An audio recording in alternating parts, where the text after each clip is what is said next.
Bueno, como dijo Mauro, los que vinieron a la escuela dominical, él explicó un poquito lo de este domingo. ¿Cuántos saben que hoy es quinto domingo?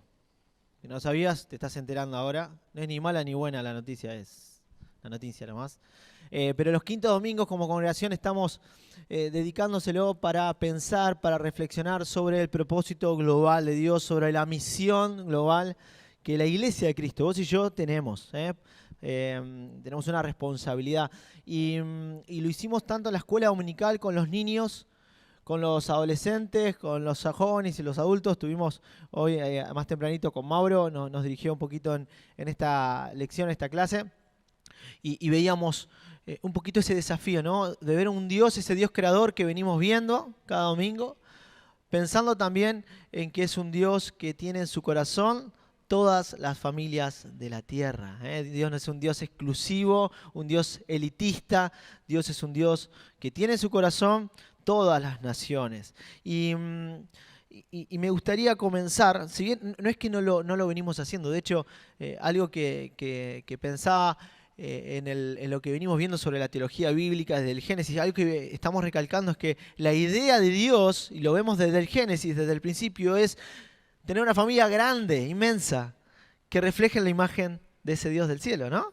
Y por eso Él nos creó a su imagen y semejanza y tenía ese deseo de que se llenara la tierra de su gloria a través de las personas que Él había creado. Pero bueno, dijimos, pasaron cosas y hoy quisiera yo tomarnos el tiempo para comenzar viendo que el Dios viviente es un Dios de propósito global.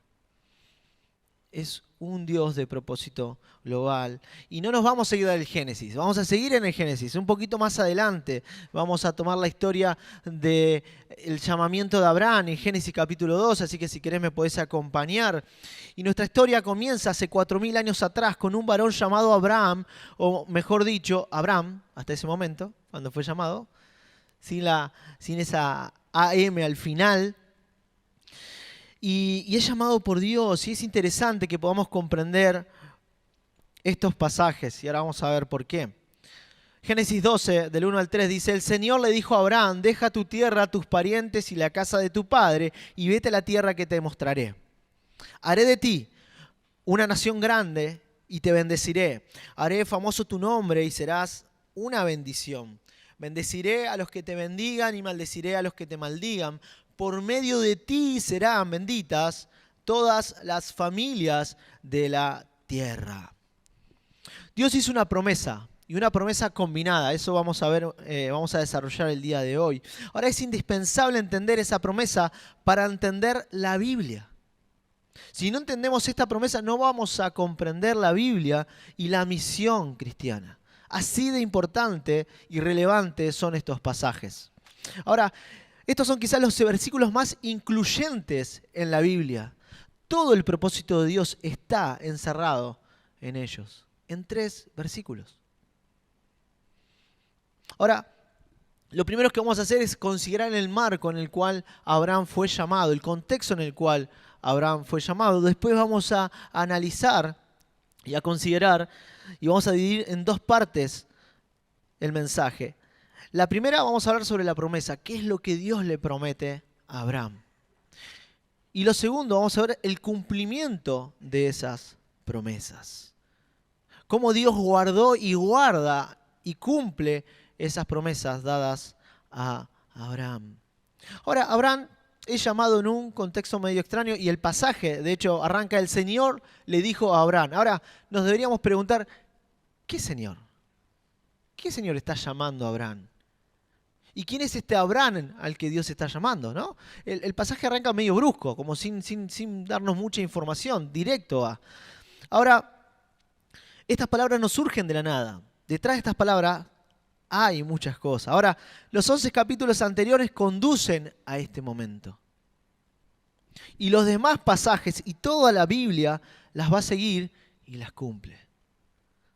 Ahora, ¿cuál era el contexto? Bueno, el Señor que está llamando a Abraham es el mismo Dios, creador de los cielos y la tierra, creador del hombre y la mujer, a su semejanza. Y lo hemos visto, ¿no? Venimos viendo justamente esto.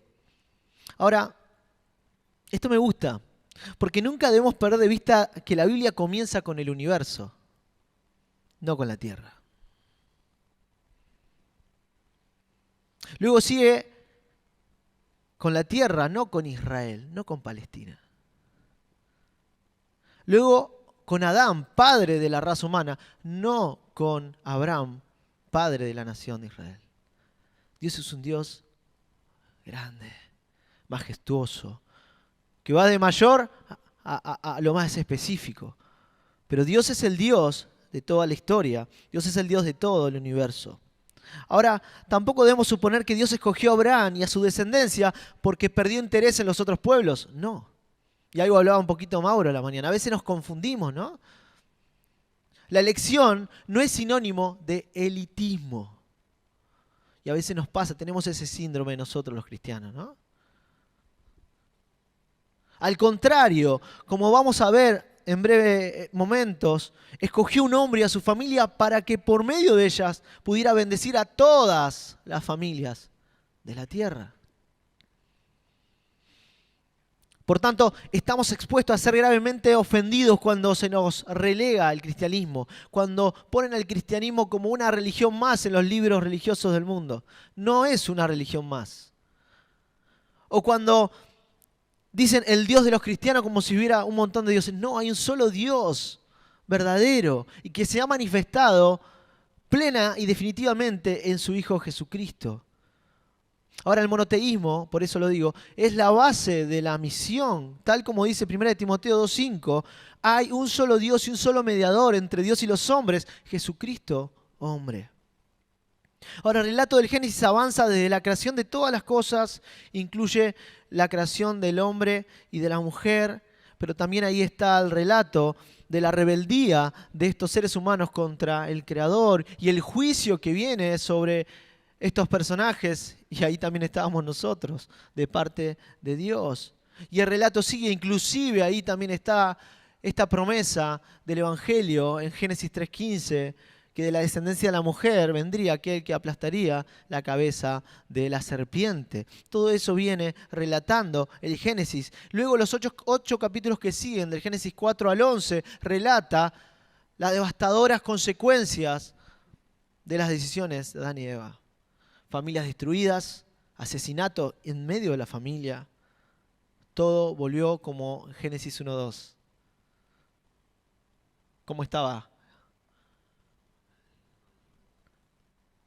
Desordenada, vacía, en tinieblas. Es como que se vuelve a repetir la historia, y esto lo hemos visto, ¿no? Otra vez obstáculos para que el propósito de Dios se cumpliera. Lo vimos en Génesis 1, pero también lo vimos en Génesis 2, y ahora lo volvemos a ver durante estos capítulos. La depravación absoluta de los seres humanos aparece ahí.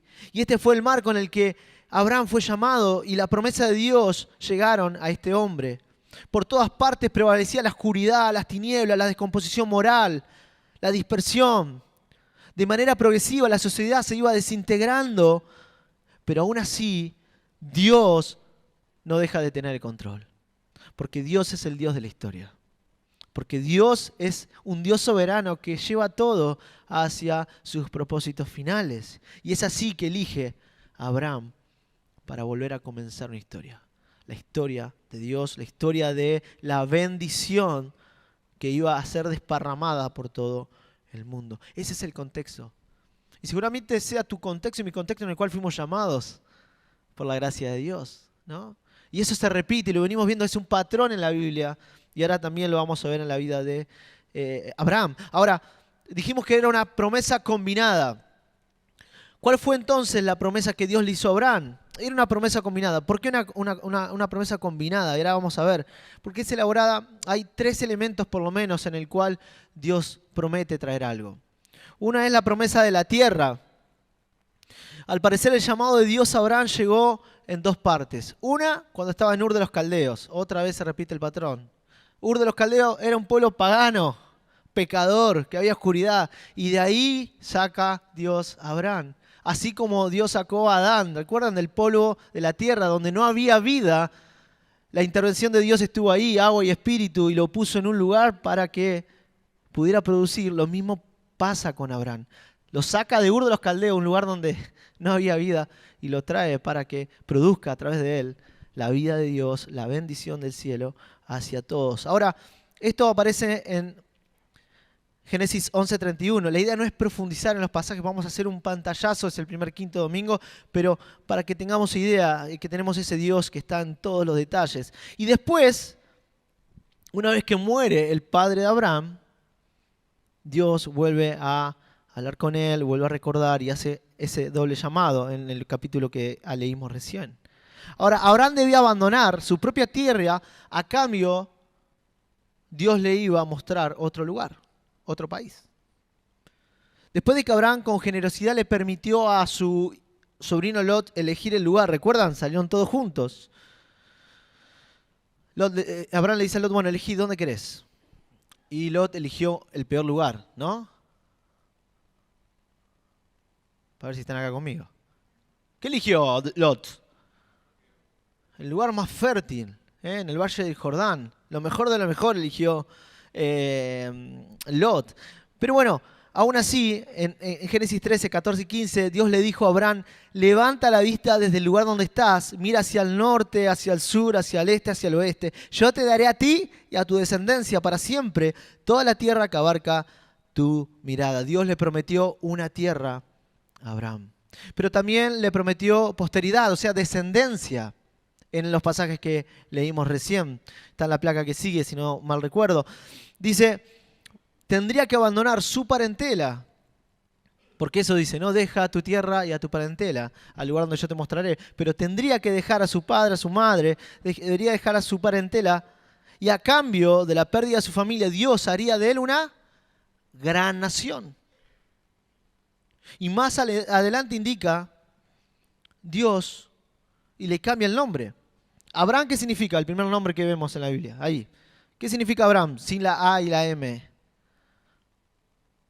Padre exaltado. Ahí tienen que tenerla en la Biblia seguro. Y le cambia por el nombre de Abraham, que significa padre, ¿no?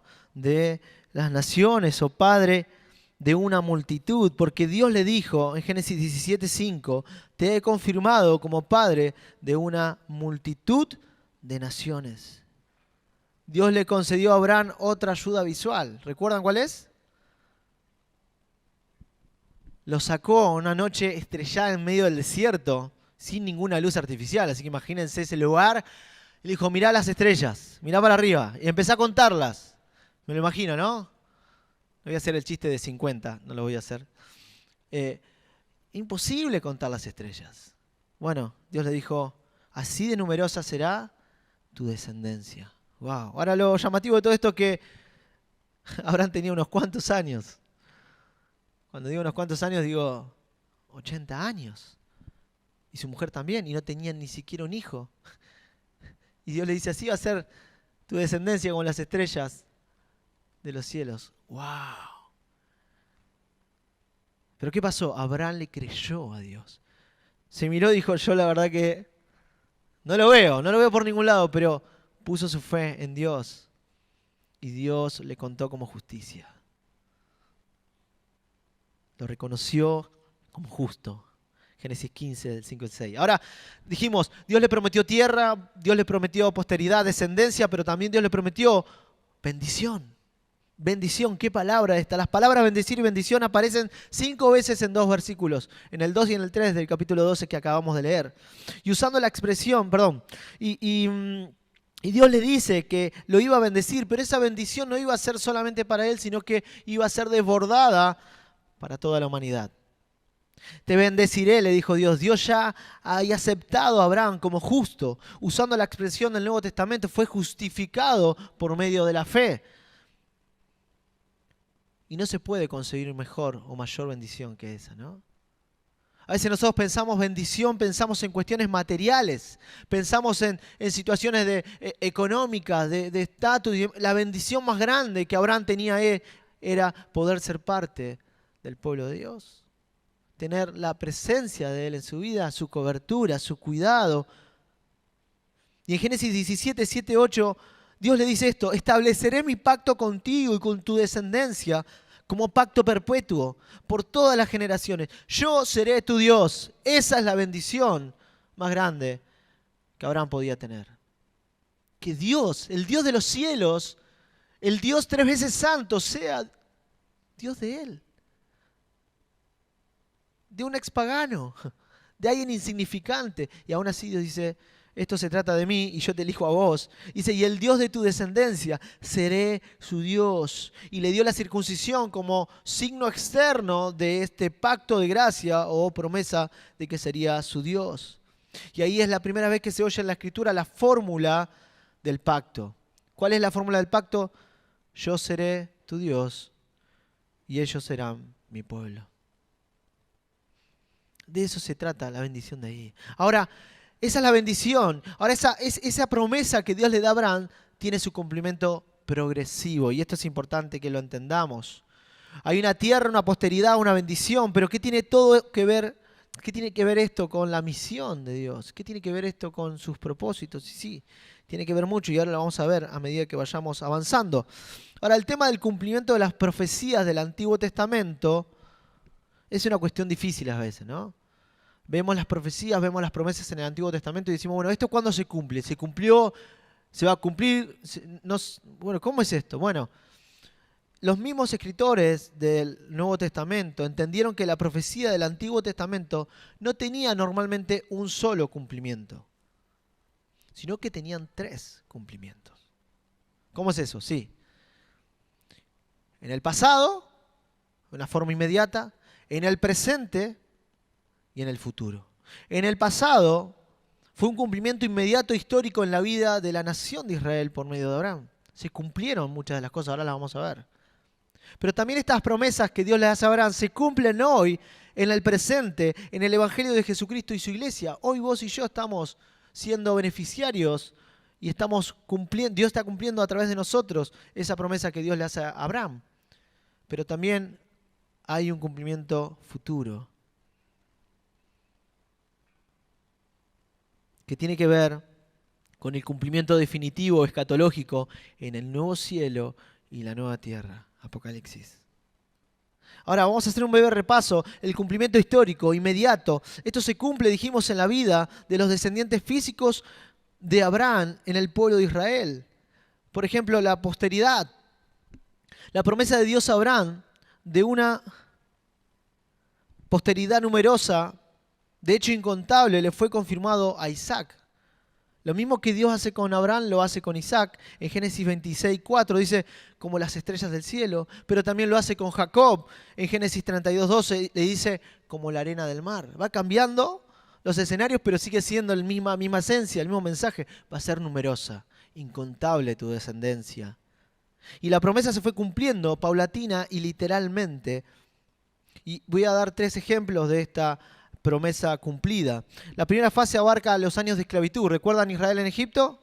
Bueno, ¿cuál fue el lío ahí? Empezaron a ¿qué? A ser muchos y cada vez más. Éxodo 17:7 dice, los israelitas tuvieron muchos hijos y a tal grado se multiplicaron que fueron haciéndose más y más poderosos. El país se fue llenando de ellos. Dios estaba cumpliendo la promesa que le había hecho a Abraham. Pero después, en el tiempo de Salomón también, en Primera de Reyes 3:8, Salomón llegó a decir que Israel era como un pueblo tan numeroso que era imposible contarlos. Y 350 años después, en el tiempo de Jeremías, Jeremías anunció a Israel una cautividad, un juicio inminente, pero también un tiempo de restauración. Y dice Jeremías 33:22, yo multiplicaré la descendencia de mi siervo David y la de los levitas, mis ministros, como las incontables estrellas del cielo y los granos de la arena del mar. Hay un cumplimiento inmediato, histórico, en el pueblo de Israel sobre la descendencia, pero también sobre la tierra. Notamos de nuevo con adoración y gratitud la fidelidad de Dios que cumple sus promesas. Porque para honrar la promesa que le hizo a Abraham, Isaac y Jacob, Él rescató a su pueblo de Egipto y lo llevó ¿a dónde? Después de 40 años dando vueltas en el desierto, ¿a dónde lo llevó? A la tierra prometida.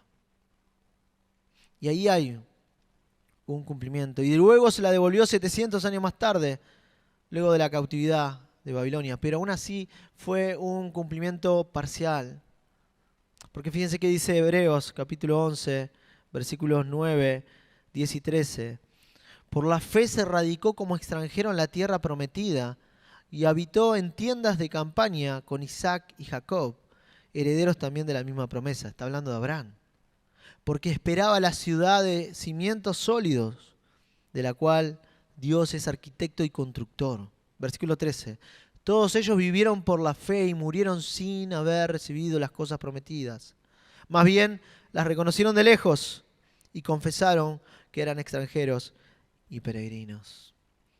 Posteridad, tierra, pero también bendición. Dios mantuvo sus promesas acerca de todas ellas, pero también de la bendición. En Sinaí, Dios confirma, y hemos tocado esos pasajes también en estos domingos pasados, Dios confirma ese pacto y clarifica su pacto con Abraham y prometió ser el Dios de Israel. Y en el resto del Antiguo Testamento Dios siguió bendiciendo a todos aquellos hijos obedientes, pero también aquellos que no obedecieron cayeron sobre la disciplina y el juicio de Dios. Pero la bendición estuvo ahí. Ahora hay un ejemplo llamativo respecto a la bendición en el libro de Oseas, un profeta. ¿Recuerdan al profeta Oseas?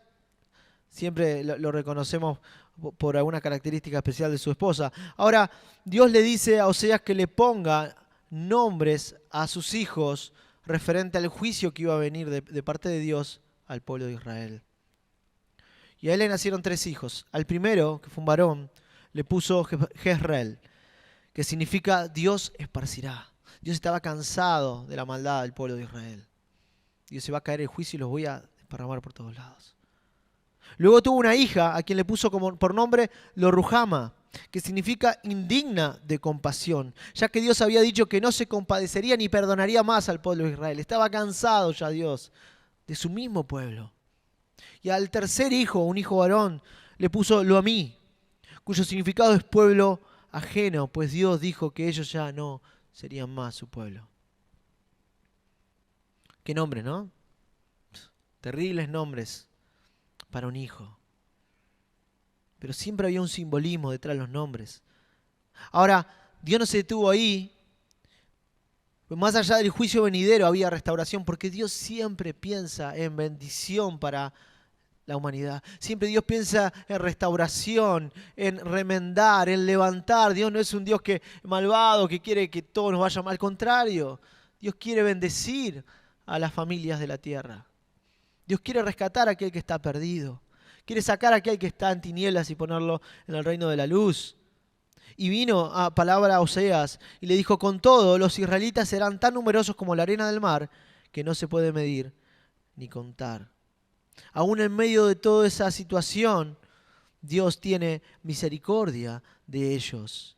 Y los nombres de estos hijos se invertirían. Serían distintos. Jezreel, en vez de ser algo que va a esparcir Dios va a congregar. El otro nombre, Lo-Ruhama, también significa y puede ser encontrado como aquella que iba a ser indigna de compasión, como compadecida. Y el pueblo ajeno sería hijos del Dios viviente. Eso lo pueden leer, Oseas 1:10 al 2:1. Cómo Dios cambia, cómo Dios restaura, cómo Dios cambia las cuestiones. Y lo maravilloso de todo esto es que los apóstoles Pablo y Pedro también entendieron este cumplimiento, que no solamente sería para Israel, sino que estarían incluidos los gentiles, es decir, vos y yo. Primera de Pedro 2:9-10 dice: ustedes antes ni siquiera eran pueblo, pero ahora son pueblos de Dios. Antes no habían recibido misericordia, pero ya la han recibido. El cumplimiento no solamente era en Israel, sino la inclusión de los gentiles en la comunidad de Jesús. La nueva perspectiva neotestamentaria es esencial para leer las profecías del Antiguo Testamento. Todas las familias de la tierra era el llamado y la promesa de Dios para Abraham. Y aunque Israel no cumplió su misión de ser luz para las naciones, y eso lo hemos visto, aunque Israel no cumplió con llevar la misión de la justicia a las naciones, esto se cumple en el mismo Jesucristo. Porque Él sí, en su día las naciones son realmente incluidas en la comunidad redimida. Y se puede ver cómo la bendición sigue haciendo efecto, no solamente en aquel momento, sino ahora. Eso pasó en el cumplimiento pasado, pero hay un cumplimiento intermedio, que es el presente, hoy, en el Evangelio de Cristo y su iglesia. Respecto a la posteridad, Abraham es casi la primera palabra que aparece en el Nuevo Testamento. En Mateo, cuando habla de las genealogías, Mateo dice, tabla genealógica de Jesucristo, hijo de David, hijo de Abraham. Abraham fue padre de Isaac. De manera que Mateo se remonta a Abraham para iniciar no solamente la genealogía, sino el Evangelio de Jesucristo. Y esto lo estamos viendo también como iglesia. ¿Cuántos pasajes del Nuevo Testamento que no conectamos con el Antiguo? Acá lo vemos. Mateo conecta con Abraham. ¿Pensando en qué? Pensando en Génesis 12, pensando en la promesa que Dios le había hecho al pueblo de Israel y que se estaba cumpliendo en Jesucristo 2000 años después. No obstante, desde el principio Mateo reconoce que no solamente la descendencia física de Abraham lo habilita a las personas a heredar las bendiciones. Y ahí se ve este cambio. Sino que él entiende que la descendencia no tiene que ver con lo físico, sino que tiene que ver con lo espiritual. Y este fue el mensaje de Juan el Bautista a las multitudes que acudían a él, que Mateo registra en el Mateo 3:9. Juan decía, no piense que podrán alegar, tenemos a Abraham por padre, porque les digo que aún de estas piedras Dios es capaz de darle hijos a Abraham. La implicación de estas palabras en el público en el cual Juan le estaba hablando habrán sido escandalosas. Porque el pueblo judío se creía exclusivo de Abraham, exclusivo de Dios. No habían entendido que ellos tenían que bendecir a otras naciones. Y Juan le dice, ojo que Dios puede sacar hijos de las piedras. No se crean que son los únicos. Ahora, y Dios va a levantar hijos a Abraham. No de las piedras, pero sí de una fuente igualmente improbable que una piedra. ¿Que quiénes eran? Nosotros, los gentiles. ¿Quién iba a imaginar? El pueblo de Israel no podía imaginar que un gentil podría decir que Abraham era su padre también. Y Jesús lo dice en Mateo 8, 11 y 12. Mateo sigue registrando esto y le dice, les digo que, palabras de Jesús, les digo que muchos vendrán del oriente, del occidente y participarán en el banquete con Abraham, Isaac y Jacob en el reino de los cielos. ¿De quién está hablando acá? De vos y de mí, de personas que no pertenecíamos al pueblo de Israel físicamente. Pero fíjense qué va a pasar con ellos. Pero a los súbditos del reino se le echará fuera, a la oscuridad, donde habrá llanto y crujir de dientes. Como decía, a nosotros nos resulta difícil captar cuán escandalosas, cuán completamente confusas debieron ser estas palabras para aquellos destinatarios primeros, los judíos. Ellos eran descendientes de Abraham. Ellos tenían la promesa. Ahora, ¿quiénes eran estos de cual Jesús y Juan el Bautista estaban hablando? ¿Quiénes eran estos personajes que creían o parecían usurpar esa bendición? Claramente eran aquellos gentiles que Dios estaba llamando. Inclusive Pablo, al cual le fue concedido el desarrollar este tema en profundidad, porque fue llamado a los gentiles, Pablo, ¿no? A predicar, a ministrar a ellos. Pablo lo dice una y otra vez en Efesios 3:6, dice, los gentiles son, junto a Israel, beneficiarios de la misma herencia, miembros de un mismo cuerpo y participantes igualmente de la promesa en Cristo Jesús, mediante el Evangelio. Pablo declara con gran audacia en Romanos 9, 6, 7, no todos los descendientes de Israel son de Israel. ¡Wow! Eso era revolucionario para aquella época. ¿Cómo que no? Ellos creían que por nacer nomás en Israel ya eran descendientes de todas las promesas. Y acá Pablo dice, no es por ahí, es por la fe, es algo espiritual, no es algo físico. Dice, tampoco por ser descendiente de Abraham son todos hijos suyos. Pablo lo deja bien claro en Romanos 4, que estas personas son los que creen en Jesucristo. sea de cualquier raza, la posteridad, la descendencia venida espiritual de aquellos que ponían su fe en Jesucristo. Sean esclavos, sean libres, sea mujer, sea hombre, sea judío, sea gentil, no importa, porque en su corazón Dios tiene todas las familias de la tierra. Y Pablo va a desarrollar esto una y otra vez. Así pues, ni la descendencia física de Abraham, ni la circuncisión física como judío hace una persona verdaderamente hijo de Abraham, sino la fe puesta en Jesús. Ahora, ¿qué hay que decir de la tierra en el cumplimiento hoy, presente? Para nosotros, la iglesia. La carta a los hebreos alude a un reposo. Hebreos capítulo 4, versículo 3 dice que por fe entramos a un tiempo de reposo.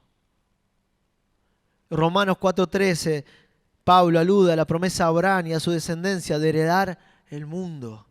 En 1 Corintios 3, 21, 23 dice, todo es de ustedes, todo es de ustedes. Los cristianos somos coherederos, aquellos que hemos puesto la fe en Jesús somos coherederos juntamente con Cristo. ¿Y qué decir de la bendición en este tiempo? ¿Cuál es la bendición con la que todas las naciones serían bendecidas? En pocas palabras, Jesucristo. Jesús es la bendición. Que por medio de Él viene la salvación a nuestras vidas. La posibilidad de nosotros ser parte de su pueblo, el pueblo de Dios. Jesús es la bendición. Estábamos bajo la maldición de la ley, pero Cristo nos ha redimido de ella, haciéndose maldición en nuestro lugar. Gálatas lo dice de esta manera, por medio de Cristo Jesús, la bendición prometida a Abraham llegará a las naciones y para que por la fe recibiéramos el Espíritu según la promesa. Y esto lo vimos también. ¿Por qué creó Dios al mundo? ¿Para qué lo creó? Para habitar entre nosotros y para que nosotros pudiéramos disfrutar su presencia. Esa presencia que la vimos, ¿no? En el Edén, la vimos en el tabernáculo, la vimos en el templo, la vimos en Jesús, pero ahora, por medio de Jesucristo, esa presencia, el Espíritu de Dios está en nosotros haciendo morada. Esa es la bendición. Si ustedes pertenecen a Cristo, son la descendencia de Abraham y herederos según la promesa, dice Gálatas 3, 29. Pero aún falta lo último y con esto terminamos. Falta un cumplimiento definitivo. Falta que todo esto concluya. Y la promesa de Dios a Abraham recibirá un cumplimiento definitivo, escatológico, en el destino de todos nosotros, de todos aquellos que han recibido a Jesucristo como único Señor y Salvador. Y en el libro de Apocalipsis aparece una nueva alusión a la promesa de Abraham, en el capítulo 7, versículo 9 y 10. Qué buena imagen, qué hermosa imagen. Juan vio una visión, una multitud tan grande que nadie podía contarla. Una multitud internacional tomada de todas las naciones, tribus y lengua. ¿Y qué están haciendo? Están delante de Dios. Después de esto miré y apareció una multitud tomada de todas las naciones, tribus, pueblos y lenguas. Eran tan grandes que nadie podía contarla.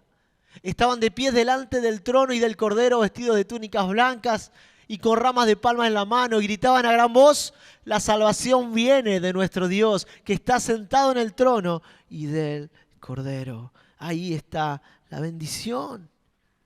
Ahí se está cumpliendo. Ya no, y más adelante dice, Dios los cobija con su presencia. Sus días de hambre y sed y calor abrasador en el desierto ya pasaron. Por fin entraron a la tierra prometida. Ya no una tierra que está descrita como que fluye leche y miel, sino una tierra regada con fuentes de agua viva, porque ahí está Jesucristo, la fuente de agua viva. Ahí está la mismísima presencia, ahí está el árbol de la vida. Ahí está el sol naciente, el sol de justicia está ahí para alumbrar ese lugar y cumplir la promesa que Dios le hizo a Abraham. Ahora están ahí. ¿Y cómo llegaron ahí? Porque muchos de ellos salieron de la gran tribulación. Pero más allá de eso están ahí porque han lavado y blanqueado sus ropas, sus túnicas en la sangre del Cordero de Dios. Y eso los habilita a estar delante del trono de Dios. Y eso te habilita a vos y a mí a estar delante del trono de Dios en aquel día.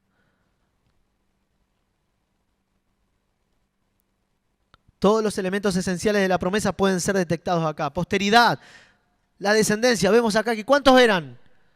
Eran muchísimos, no lo podían contar. Juan ve algo inmenso, cantidad de personas. Y Dios le dice a Abraham, yo te voy a dar una descendencia, una gran nación. Ahí está la nación. Pero también le dice, de la tierra, y ahí estaban. Y va a haber eso. Más adelante veremos que Dios va a traer una nueva Jerusalén, el cielo y la tierra nueva, para poder disfrutar del reinado de Dios. Y también vemos la bendición puesta ahí, porque ahí está Jesucristo, la descendencia de Abraham.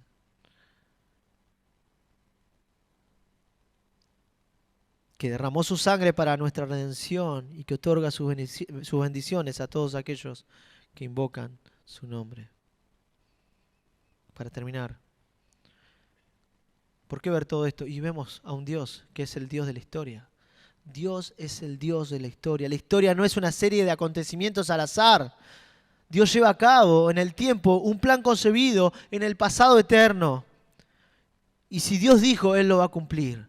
Y lo viene cumpliendo, lo cumplió en la vida de Abraham, lo cumplió en la vida del pueblo de Israel, lo está cumpliendo en tu vida y en mi vida y lo va a cumplir al final. Porque Dios es un Dios también de pacto.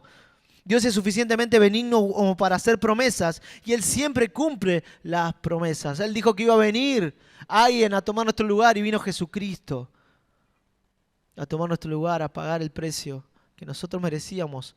Y por medio de su sangre nos dio el perdón de nuestros pecados y por medio de su resurrección nos dio vida juntamente con Él. Él cumple sus promesas porque Él es un Dios de bendición. Le dijo a Abraham, te bendeciré, y envió a Jesucristo para bendecir, no solamente al pueblo de Israel, sino por medio de Él, todas las naciones. Él es un Dios de misericordia. Veíamos ahí, leíamos que había mucha gente, millones y millones de personas. Porque el deseo de Dios es que nadie se pierda, que todos procedan al arrepentimiento. Dios es un Dios de misericordia, que piensa en vos y en mí, en aquellos que están perdidos. Dios es un Dios de propósito global. Ahora, las naciones no se van a reunir automáticamente. Dios prometió bendecir a todas las familias de la tierra y ha prometido hacerlo por medio de la descendencia, por medio de tu vida, tu mensaje, mi mensaje, para aquellos que no conocen.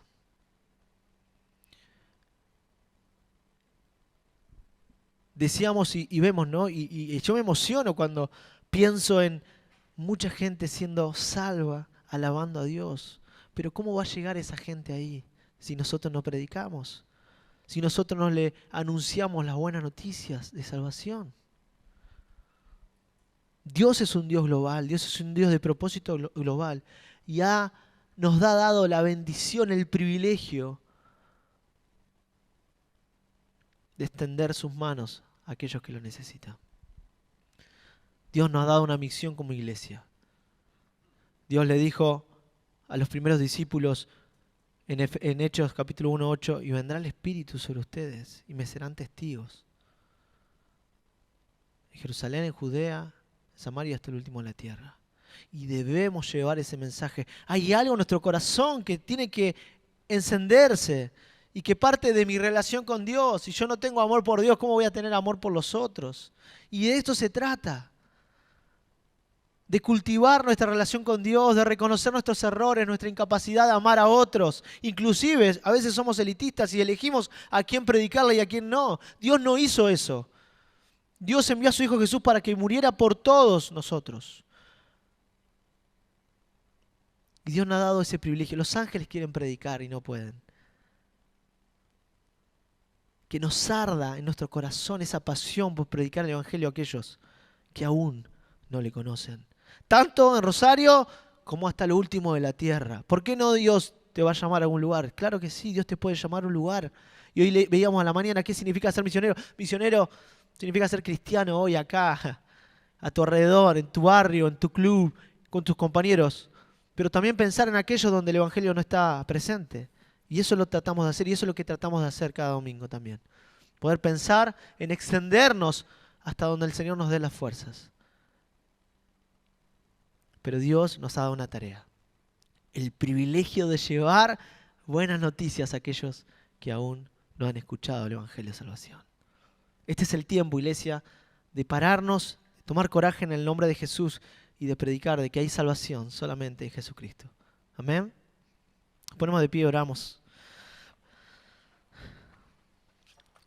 Padre Celestial, te damos gracias por este tiempo que nos permitís experimentar como congregación. Hoy estamos a las puertas abiertas, con vidrios, puertas de vidrios. La gente puede ver lo que hacemos, cantamos, alabamos tu nombre, levantamos nuestras manos, gritamos que vos sos nuestro Salvador.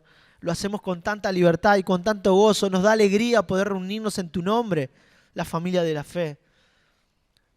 Pero también, Señor, sabemos y queremos tomar esta responsabilidad de que hay mucha gente que está pasando por ahí afuera con una vida en tinieblas, con una vida desastrosa, que aún no ha escuchado tal vez el mensaje de salvación. Señor, te pedimos que pongas esa pasión en nuestro corazón, por amarte primeramente a vos, día tras día, renovar, Señor, nuestro amor hacia ti, pasar tiempo en presencia, en tu presencia, orando, Señor. Pero sabemos que la vida espiritual no se mide por la cantidad de horas que estemos estudiando ni por la cantidad de horas que estemos orando, sino por cómo estamos amando a mi prójimo.